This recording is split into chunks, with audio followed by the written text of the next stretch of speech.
Il y a 50 ans, en février 1958, quelques parents dont les enfants sont atteints de la myopathie se regroupent. Confrontés à l'ignorance du corps médical, ils veulent se battre. Ils créent l'AFM, l'Association française contre les myopathies. Enfin, pour nous, 4 garçons handicapés, 4. Apprendre à mourir à 4 garçons, les assister jusqu'au dernier jour. Alors, qu'est-ce qui nous restait? Il nous restait la lutte, fallait bagarrer. Ses parents n'étaient pas très nombreux. Ils étaient issus de milieux différents, venus de régions différentes, mais tous mus par un seul instinct, celui de sauver leurs enfants. Quand je suis allé à Saint-Vincent-de-Paul voir un grand patron, il m'a dit oh, vous savez, on vous a dit de ne pas le fatiguer parce que ses muscles étaient fragiles. Laissez-le faire ce qu'il veut, pour ce qu'il a à vivre. Puis faites-en un autre. L'AFM collecte ses revenus grâce à des kermesses et des quêtes sur la voie publique, un réseau de délégués régionaux secrets ainsi que des journées nationales d'information sur la myopathie. Pour la première fois, l'ignorance et l'indifférence sont rompues. Aider, guérir, rien n'existe, tout est à faire.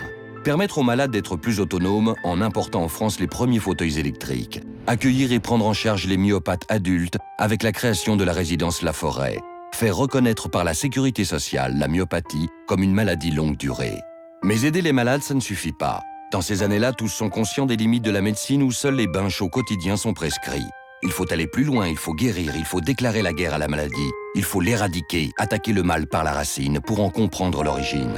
C'est alors que les rencontres entre l'AFM et les spécialistes, chercheurs et médecins se multiplient et s'accélèrent. Le premier conseil scientifique de l'association voit le jour en 1981. Il y a eu très vite grande confiance entre les familles, ceux qui animaient et qui montaient cette association et le monde médical et scientifique.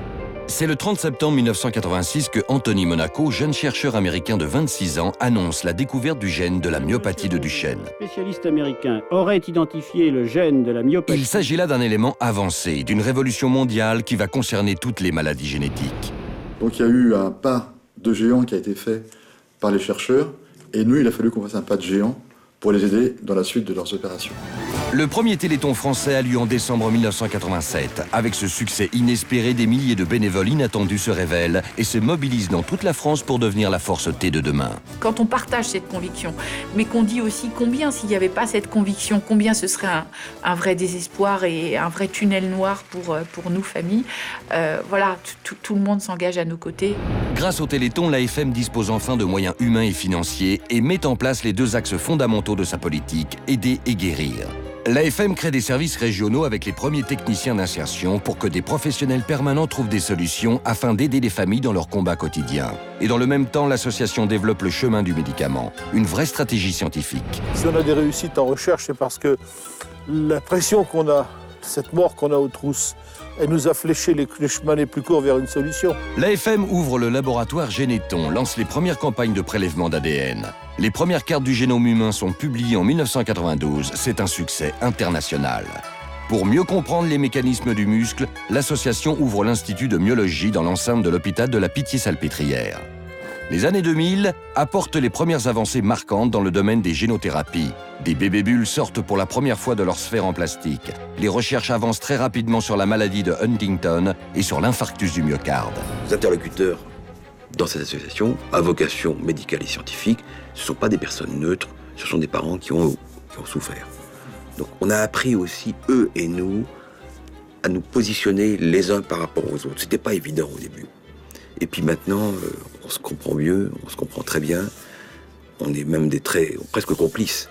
Et on fait des choses, aujourd'hui encore, 20 ans après le premier Téléthon, on fait des choses que je ne soupçonnais pas à l'époque, en 88, en termes de projets de thérapie génique ou dérivés de la génétique pour demain. Les premiers essais de thérapie génique sur l'homme sont lancés, pour les myopathies de Duchenne et Becker et pour une myopathie des ceintures. En 2004, Généton met au point une technique innovante, le saut d'exon. Et c'est en 2007 que l'équipe italienne de Maria Grazia Roncarolo, financée par les Télétons français et italiens, met au point le premier médicament de thérapie génique pour l'Adaskide, maladie du système immunitaire. Et donc l'idée pour des centres de génétique, c'est de partir toujours des malades et de revenir aux malades avec, si possible entre-temps, avoir imaginé des traitements. De nouvelles pistes de recherche sur les cellules souches et la pharmacologie sont porteuses d'espoir. Soutenues par le Téléthon, il y a à ce jour près de 40 essais effectifs ou en préparation. Ils concernent plus de 30 maladies différentes, des maladies rares, du muscle, de la vision, de la peau ou du sang. Avant-hier, c'était la génétique, les fondamentaux, comment ça marchait sur les petites boîtes de pétri. Hier, ça marchait sur l'animal. Aujourd'hui, on est sur l'homme. Le plus grand résultat, c'est notamment ce premier médicament de thérapie génique dans une maladie rare qui est une forme d'immunodéficience. Et aujourd'hui, c'est un monde nouveau. C'est le monde du médicament. C'est le monde de l'essai sur l'homme, avec évidemment toutes les choses un peu complexes, puisqu'on se retrouve un peu d'égal à égal avec les maladies fréquentes. Ça, c'est formidable. Il y a 20 ans, oubliez de la médecine et de la science. Là, on est au même rang que les maladies fréquentes. Mais il faut inventer de nouvelles méthodes, il faut avoir de nouvelles alliances, de nouveaux partenariats. Donc, en effet, on va défricher. Mais pas défricher la recherche fondamentale, défricher le monde du médicament.